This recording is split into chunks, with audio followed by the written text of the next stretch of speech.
শাশুড়ি যে এত দরজাল আমাদের জানা ছিল না।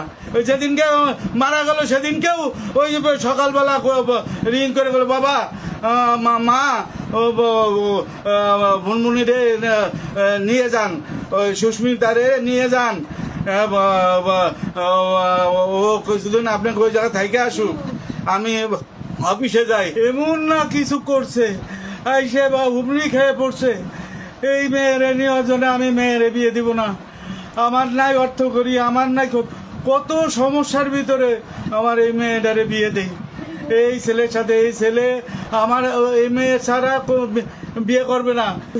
আমি রত্ন পাইছিলাম, এই জামাই আমার রত্ন আমি পাইছিলাম, এই কারণেই আমি, নাইলে আমি এই এখন বয়স হয় নাই, আমি মেয়ে বিয়ে দিতাম না। এই যে দীর্ঘদিন একটা দিন আমার সওয়াল, আমার এক ছেলে, আমি, আমার বউ, কেউ এদের বাড়িতে যাইতে পারি না এই মহিলার কারণে, এই শাশুড়ির কারণে। শাশুড়ি যে এত দরজাল আমাদের জানা ছিল না, কেউ আমাকে বলে নাই।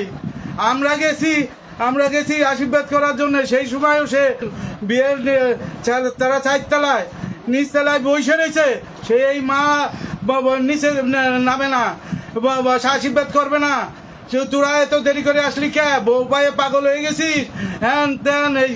আর এই যে ঢাকা ছিল যে সময়, একটা দিন আমি, আমার বউ, আমি, আমার ছেলে পর্যন্ত যাইতে পারি নাই এই ইসের কারণে, এই মহিলার কারণে, এই শাশুড়ির কারণে।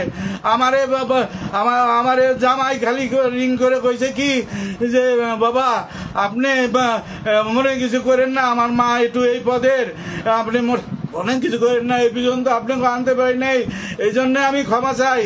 আমার জামাই যে রত্নের টুকরা, মাঝে মধ্যে আমার রিং দিয়ে, বাবা কেমন আছেন, আপনার শরীরের অবস্থা কি, আপনার ওষুধপাতি ঠিক মতো খান না খান, কি করেন না করেন, কোনো কিছু লাগবে, না রে বাবা তোরা ভালো থাক, তোরা ভালো থাক, আমি ভালো থাকবো। তোরা ভালো না থাকলে আমি তো মরাতা, আমার কর্ম নাই, আমি কর্ম করতে পারি, কোন রকম ডাইল ভাত খাইয়ে বাবা আসতেছি।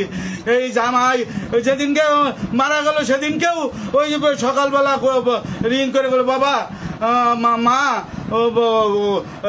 ভুনমুনিরে নিয়ে যান, ওই সুস্মিতারে নিয়ে যান,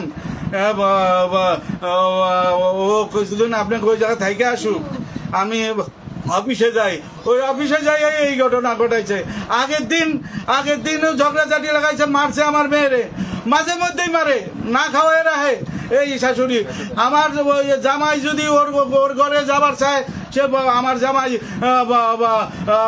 যাবার দে না, যে আগে আমার ঘরে থাকবি, তারপর ওর ঘরে যাবি। ও কিটা ও কন্তাইছে, ওর মূল হইতেছিল আমরা গরিব, ওই শাশুড়ির আমরা গরিব, আমরা তেমন কোনো কিছু দিতে পারি নাই।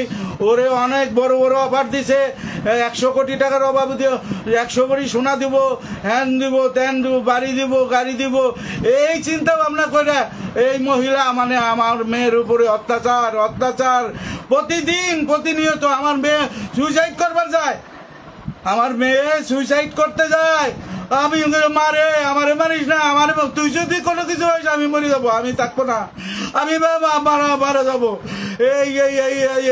এইভাবে দিন কাটছে। এই লাস্টে ও আমার জামাই এইভাবে কয় যে, বাবা আপনি কিছু করেন না, আপনি আমার মা এই পদের, এইভাবেই আমার মা করে।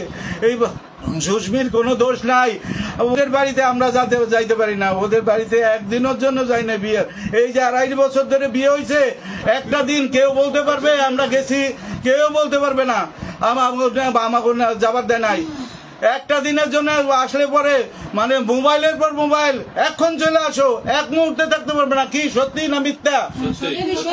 একটা কথা মিথ্যা করে, এই যে সামনে ঠাকুরের সামনে বলতেছি, একটা কথা মিথ্যা নাই। আমার ওই মহিলা মানে সর্বশান্ত করে দিছে।